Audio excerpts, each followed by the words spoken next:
দুনিয়ায় যত মৃত্যু তার অন্যতম প্রধান কারণ আত্মহত্যা।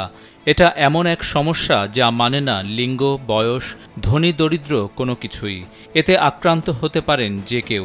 বিশ্বে প্রতি বছর আত্মহত্যায় প্রাণ যায় 7,20,000-এরও বেশি মানুষের, যাদের বেশিরভাগই নিম্ন ও মধ্যম আয়ের দেশগুলোর। আত্মহত্যা নিছক একটি জীবনের পরিসমাপ্তি নয়, বরং এর সাথে জড়িয়ে থাকে ব্যক্তি ও তার পরিবার, বন্ধু, প্রিয়জন, সম্প্রদায়, সমাজ, রাষ্ট্র, অর্থনীতি সবকিছু। এক একটি আত্মহননের পেছনে থাকে বহু অজানা গল্প। ঠিক যেমন একটি মানুষের চলার পথ তৈরি করে দেয় তার আশেপাশের পরিবেশের হাজারো অনুষঙ্গ, কিন্তু অধিকাংশ ক্ষেত্রেই জীবনের পরিসমাপ্তির সাথে সাথে চাপা পড়ে যায় সেসব। দারিদ্রতা বা শিক্ষার হার কম থাকা, এগুলো হচ্ছে সুইসাইডের অন্যতম কারণ। কিন্তু আমরা এটাও একই সাথে দেখতে পাই যে আমাদের famous actor, actress, brilliant student, এদের মধ্যেও সুইসাইড রেটটা খুব বেড়ে গিয়েছে। একটা স্টিগমা, এই ক্রাইটেরিয়া যদি পূরণ করতে পারি তাহলে আমি সাকসেসফুল হিসেবে গণ্য হব সামাজিকভাবে। এই ক্রাইটেরিয়া সেট না করতে পারলে আমি লুজার বা ফেইলার।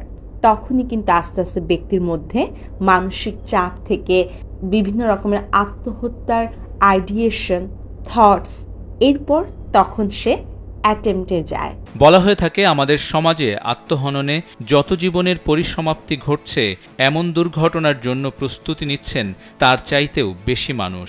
আত্মহত্যা হিসেব করা গেলেও আত্মহত্যা প্রবণ মানুষের সংখ্যা তাই সবার অজানা।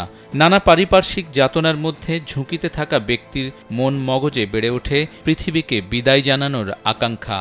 আত্মহত্যা নিয়ে সংবাদ প্রচারের ক্ষেত্রে তাই বিশেষ সতর্কতা জরুরি বলে মনে করছেন বিশেষজ্ঞরা।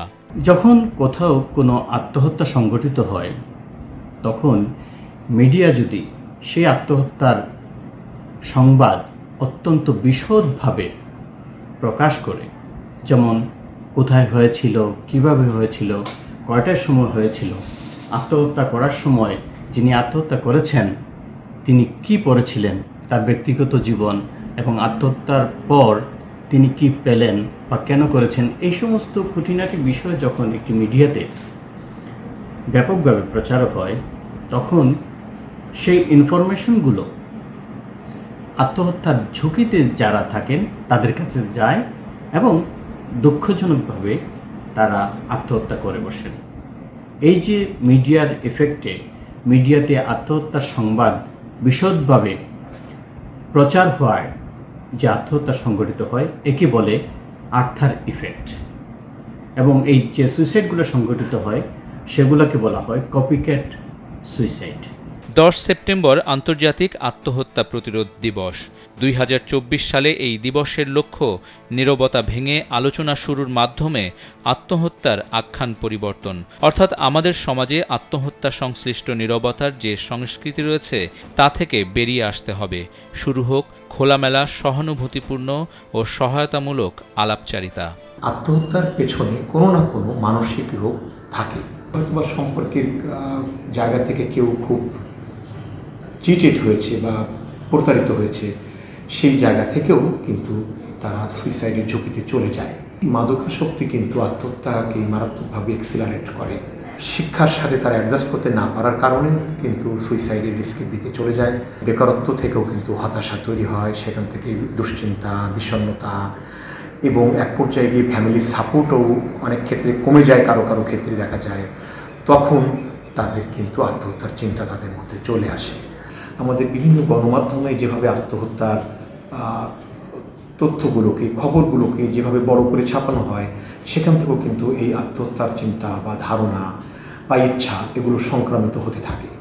আমরা যারা সংবাদ মাধ্যমে কাজ করি তাদের লক্ষ্য রাখতে হবে আমাদের লেখনী, শব্দচয়ন বা দৃশ্যায়ন কোনোভাবেই যেন ঝুঁকিপূর্ণ ব্যক্তিটি আত্মহত্যায় উদ্বুদ্ধ না হন। এ বিষয়ে সুনির্দিষ্ট গাইডলাইনও রয়েছে বিশ্ব স্বাস্থ্য সংস্থা WHO-র, যাতে বলা হয়েছে প্রতিবেদন এমনভাবে করতে হবে যাতে মানুষ বুঝতে পারে আত্মহত্যা একটি প্রতিরোধযোগ্য জনস্বাস্থ্য সমস্যা। সেলিব্রিটিদের আত্মহত্যার নিউজ তাই ফলাও করে প্রচার না করার নির্দেশনা বিশ্ব স্বাস্থ্য সংস্থার।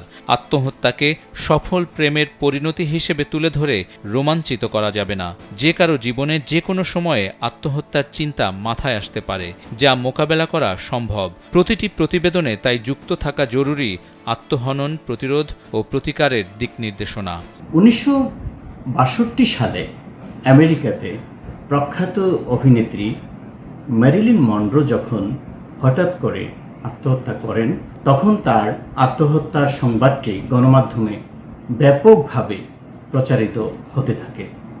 তিনি অত্যন্ত জনপ্রিয় একজন অভিনেত্রী ছিলেন, অনেকেরই তিনি প্রিয় অভিনেত্রী ছিলেন। তার সেই আত্মহত্যার সংবাদ গণমাধ্যমে অত্যন্ত খুঁটিনাটি বিষয় নিয়ে বিশদাকারে ক্রমাগত প্রচারিত হতে থাকে। এর ফলে দেখা যায় তার পরবর্তী কয়েক মাসে আমেরিকার তরুণ তরুণীদের মধ্যে আত্মহত্যার প্রবণতা বেড়ে যায় এবং গবেষণায় উঠে আসে তার পূর্ববর্তী বছরে ওই সময়ে যা আত্মহত্যা হয়েছিল, ম্যারিলিন মনরোর আত্মহত্যার পর আত্মহত্যার সংখ্যা শতকরা 12 বেড়ে গিয়েছে। জেনে রাখা ভালো, একজন মানুষ হুট করেই আত্মহত্যা করে বসেন না, বরং তার আগে আশেপাশের মানুষকে তিনি সিগন্যাল দিতে থাকেন। যেমন বারবার মরে যাওয়ার ইচ্ছে প্রকাশ, নিজেকে আঘাত করা, হঠাৎ করে ব্যক্তিত্বের পরিবর্তন, ঘুম না হওয়া, খাওয়া দাওয়ায় অনীহা, চরম হতাশা, পাপবোধ, চরম লজ্জিত ও অপরাধবোধ ইত্যাদি। যারা আত্মহত্যার কথা চিন্তা করেন তাদের কথাবার্তা ও কাজে সরাসরি মৃত্যুর কথা প্রকাশ পায়। সেক্ষেত্রে যিনি এই সিগন্যাল পাবেন, আত্মহত্যা প্রতিরোধে তাকেই গুরুত্ব দিয়ে এগিয়ে আসতে হবে। এক মুহূর্ত দেরি না করে খোলামেলা কথা বলতে হবে তার সাথে, জানান দিতে হবে, আমি তোমার পাশে আছি। বরকতুল্লাহ সুজন, কালবেলা।